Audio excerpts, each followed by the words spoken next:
ये आप जो कुछ भी तामझाम लगा हुआ देख रहे हो ईएसपी के बॉटम पोजीशन में, ये सब कुछ लगाया गया है ईएसपी की राख को खाली करने के लिए। ये मुझे सबसे बेकार सिस्टम लगता है। इन सब को बनाने से सिर्फ और सिर्फ पावर प्लांट का बजट बढ़ता है, उसके अलावा मुझे इसका कोई बेनिफिट नहीं दिखता। अगर सच में ये बेनिफिशियल होता तो इस तरह से आपको ऐश बिखरी हुई नहीं दिखाई देती ज़मीन के ऊपर में। ये पास ए ख़त्म हो गया यहाँ से, और ये सामने की तरफ देखो, ये पास बी, यहाँ भी देखो, उसके आगे भी देखो, उसके आगे भी देखो, और उसके आगे भी देखो, और उसके आगे भी देखो। ये पास बी है पूरा जो आप देख रहे हो।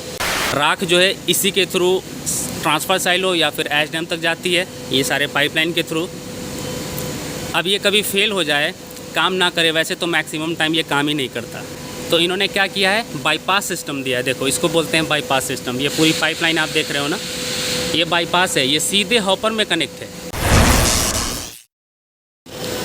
Hello friends, welcome back to the channel. आप सबका एक बार फिर से स्वागत है आज की इस नई फ्रेश वीडियो में।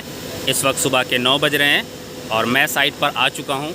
इस वक्त जो आप व्यू देख रहे हो, ये ईएसपी के बॉटम एरिया का व्यू है। ये जितनी भी सारी चीज़ें आप लगे हुए देख रहे हो ना, ये ऑलवेज़ आपको ईएसपी के बॉटम पोजीशन में देखने को मिलेंगी। और ऐसा नहीं कि जितने भी पावर प्लांट हैं उन सभी पावर प्लांट के ईएसपी में आपको सेम एज़ इट इज़ ऐसा ही व्यू देखने को मिलेगा, बिल्कुल नहीं। अलग अलग पावर प्लांट के अलग अलग डिज़ाइन होते हैं और उसी डिज़ाइन से ईएसपी को बनाया जाता है। और दूसरी ईएसपी आपने देखी होगी मेरी पिछली वीडियो में, तो उसके बॉटम एरिया का व्यू बिल्कुल आपको डिफरेंट दिखाई दिया होगा। ये सब कुछ आपको बिल्कुल खाली दिखाई दे रहा होगा। और ये जो ईएसपी है 660 मेगावाट की ईएसपी है और यहाँ का डिज़ाइन बिल्कुल अलग है, डिफरेंट है, इसलिए आपको यहाँ का व्यू डिफरेंट दिखाई दे रहा होगा। अगर आपने मेरी पिछली वीडियो में नोटिस किया होगा तो आपने देखा होगा एनटीपीसी ऊंचाहार की ईएसपी, उसके अलावा Atal Bihari Vajpayee thermal power plant की ईएसपी। इन दोनों ईएसपी के डिज़ाइन बिल्कुल डिफरेंट दिखे होंगे आपको कंपेयर टू दिस ईएसपी। इस वक्त जो आप ईएसपी का व्यू देख रहे हो बॉटम एरिया का, ये बिल्कुल डिफरेंट डिज़ाइन का है। इस तरह का डिज़ाइन भी आपने मेरी पिछली वीडियो में देखा होगा छाबड़ा थर्मल पावर प्लांट की ईएसपी, उसके अलावा रामागुंडम एनटीपीसी की ईएसपी 800 मेगावाट वाली भी और 210 मेगावाट वाली भी। उन सभी के डिज़ाइन इस वाले ईएसपी के डिज़ाइन से मिलते जुलते हैं। उसके अलावा एनटीपीसी ऊंचाहार और Atal Bihari Vajpayee thermal power plant Chhattisgarh की ईएसपी, उन दोनों के डिज़ाइन बिल्कुल डिफरेंट है। डिफरेंट क्या है, ये जितने भी आप सारे देख रहे हो इक्विपमेंट लगे हुए हैं, C&I से लेके इलेक्ट्रिकल से लेके ऐश हैंडलिंग तक के, ये आपको बिल्कुल खाली दिखाई देगा एरिया एनटीपीसी ऊंचाहार की ईएसपी के नीचे में और Atal Bihari Vajpayee thermal power plant की ईएसपी के नीचे में। ये पूरा का पूरा एरिया आपको खाली दिखेगा और यहाँ पर आपको सब कुछ भरा भरा दिखाई दे रहा होगा, बिकॉज पूरा का पूरा ऐश हैंडलिंग सिस्टम जो है ईएसपी के बॉटम पोजीशन में लगा हुआ है, जो इस वक्त आप वीडियो में देख रहे हो। ये सारी पाइपलाइन है जिसके थ्रू ऐश को ट्रांसफ़र साइलो या फिर यह कहें कि ऐश डैम तक पहुँचाया जाता है। गाइस, वीडियो में ये आप जो कुछ भी तामझाम लगा हुआ देख रहे हो ईएसपी के बॉटम पोजीशन में, चाहे वो इलेक्ट्रिकल डिपार्टमेंट का हो या फिर C&I डिपार्टमेंट का हो या फिर ऐश हैंडलिंग डिपार्टमेंट का यानी कि AHP का, ये सब कुछ लगाया गया है ईएसपी की राख को खाली करने के लिए। बॉयलर से जो राख निकल के ईएसपी के अंदर आती है, उस राख को दो तरीके से निकाला जाता है, आपको पता होगा, एक ड्राई सिस्टम, दूसरा वेट सिस्टम। और ये सारी चीज़ें उसी राख को बाहर करने के लिए लगाई गई हैं। यहाँ से राख निकल के ईएसपी से ट्रांसफ़र साइलो तक जाती है और ऐश डैम तक जाती है पाइपलाइन के थ्रू। ये जो आप सारी पाइपलाइन देख रहे हो ना, ये उसी के लिए लगाई गई हैं। बिल्कुल नीचे, बिल्कुल आप देख सकते हो नीचे की साइड में ये ज़मीन है और ज़मीन के जस्ट थोड़ा सा ऊपर में ये सारी पाइपलाइन है, ऐश लाइन जिसे हम बोल सकते हैं। अगर मैं अपना ओपिनियन दूं तो ये जो आप पूरा का पूरा सिस्टम लगा हुआ देख रहे हो ना ईएसपी के नीचे, ये मुझे सबसे बेकार सिस्टम लगता है। इससे बेस्ट मुझे लगता है वो सिस्टम जो आपने एनटीपीसी ऊंचाहार की ईएसपी में लगे हुए देखे होंगे, या फिर मेरी recently video Atal Bihari Vajpayee thermal power plant में जो आपने ईएसपी देखी होगी छत्तीसगढ़ वाली वीडियो में, उसमें जो सिस्टम लगा हुआ है ना, वो मुझे बेस्ट लगता है। ये इतने सारे तामझाम आपको देखने को नहीं मिलेंगे ईएसपी के नीचे। सिंपली उसमें ऊपर की साइड में उस पोजीशन पे एक वाल्व लगा होता है और उसी में ऐश लाइन लगी होती है। ये जो नीचे देख रहे हो, ये ऐश लाइन बिल्कुल ऊपर में होती है। ये ऊपर आप हॉपर देख रहे हो, हॉपर के जस्ट नीचे वाल्व लगा होता है, कुछ C&I के इक्विपमेंट लगे होते हैं और वहीं से ऐश लाइन ऊपर चली जाती है ट्रांसफ़र साइलो तक। और ये आप देखो, इसमें कुछ भी प्रॉब्लम आए, कोई भी खराबी आए तो कितनी दिक्कत होती है। सारे तामझाम को खोलो, डिसमेंटल करो, हटाओ, बनाओ, और इसका मेंटेनेंस भी बहुत कॉस्टली होता है, बहुत दिक्कतें आती हैं। और वो जो मैंने आपको बताया उसका मेंटेनेंस भी सही है और इजीली वो सारी चीज़ें मैनेज हो जाती हैं, मेंटेन हो जाता है। गाइस, ये जो कुछ भी आप लगा हुआ सिस्टम देख रहे हो ना, इस सिस्टम को लगाने का मेन पर्पस यही होता है कि ऐश हैंडलिंग सिस्टम सही तरीके से काम करे। पर मैं सच बताऊं तो मुझे नहीं लगता कि सारी चीज़ें बिल्कुल सही तरीके से काम करती हैं। मैंने जितना भी नोटिस किया है अभी तक, जितनी भी ESP में मैं गया हूं, मैंने विज़िट किया है, उन सब को देख के मैं अपने एक्सपीरियंस के हिसाब से बोल सकता हूं कि इन सिस्टम को लगाने का कोई भी बेनिफिट मुझे नहीं दिखता ESP में। मैं आपको एग्जांपल भी दिखाऊंगा थोड़ी देर में कि इन सब को लगाने का क्या बेनिफिट है। मुझे तो नहीं दिखता कि कोई बेनिफिट होता भी है ये सारे तामझाम लगाने से। उससे बेस्ट वही है जो मैंने आपको बताया कि सिंपली ऊपर में एक वाल्व लगा दो, उसके बाद सीधी एक पाइपलाइन खींच दो, ऐश लाइन ये वाली, और वो ऐश लाइन कनेक्ट कर दो ट्रांसफ़र साइलो से या फिर ऐश डैम से। ये इतने सारे खर्चे करने के कोई फ़ायदे नहीं है। ये सिर्फ हाथी के दांत हैं।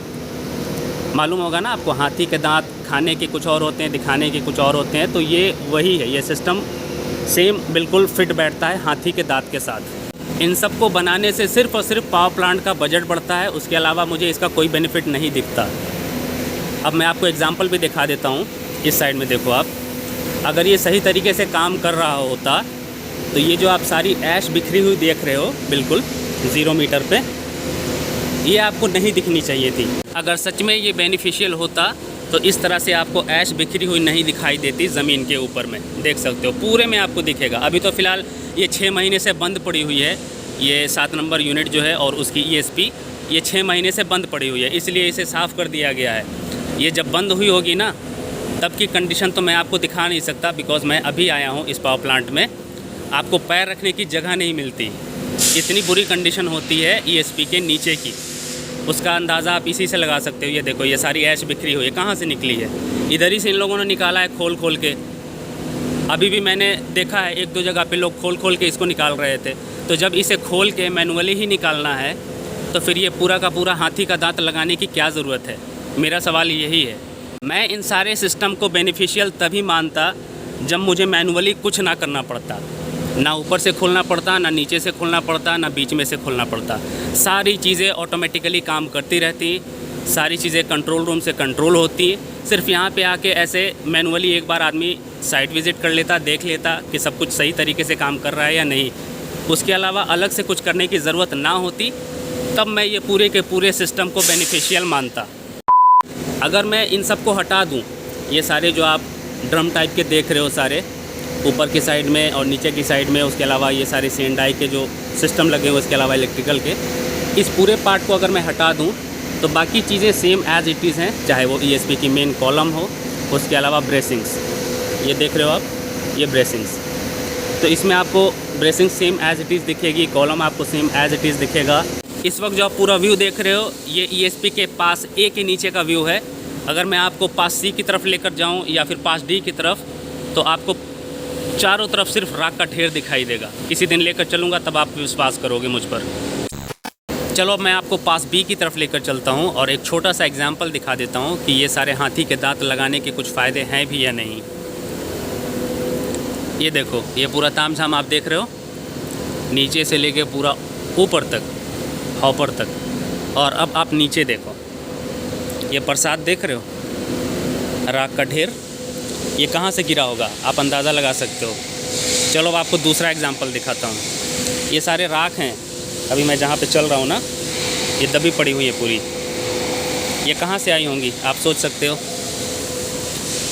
ये पास A ख़त्म हो गया यहाँ से, और ये सामने की तरफ देखो, ये पास B,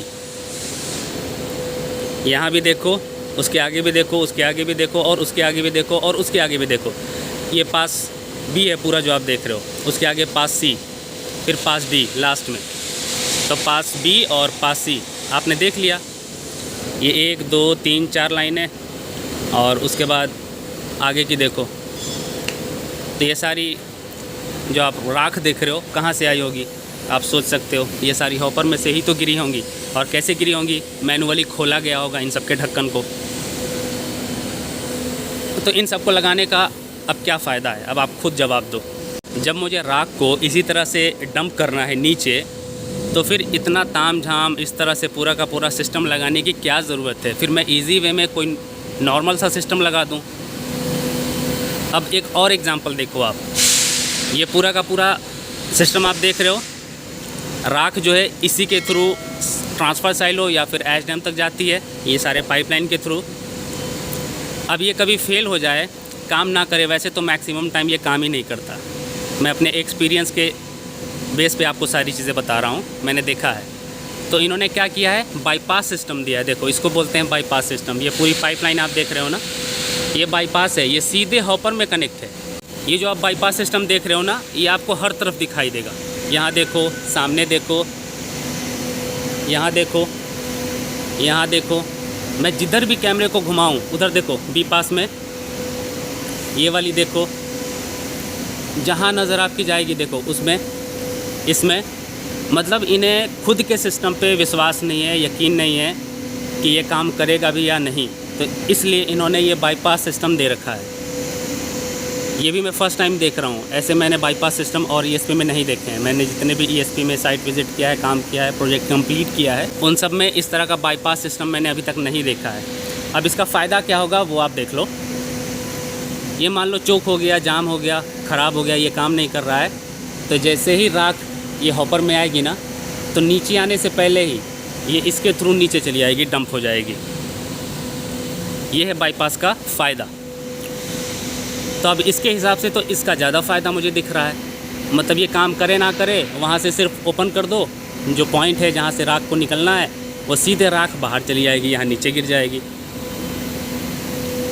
भैया पूरा देश तो जुगाड़ पे ही चल रहा है, तो ये सारे जुगाड़ ही है एक तरह से, इंडियन जुगाड़।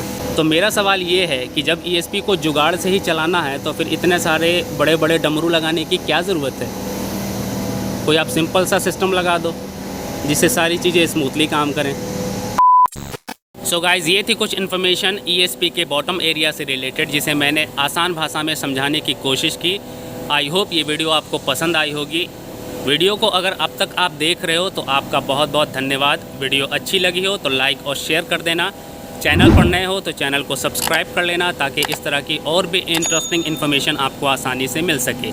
मिलते हैं फिर किसी नेक्स्ट वीडियो में कुछ और इन्फॉर्मेशन के साथ। तब तक अपना ख्याल रखें। Thank you for watching this video.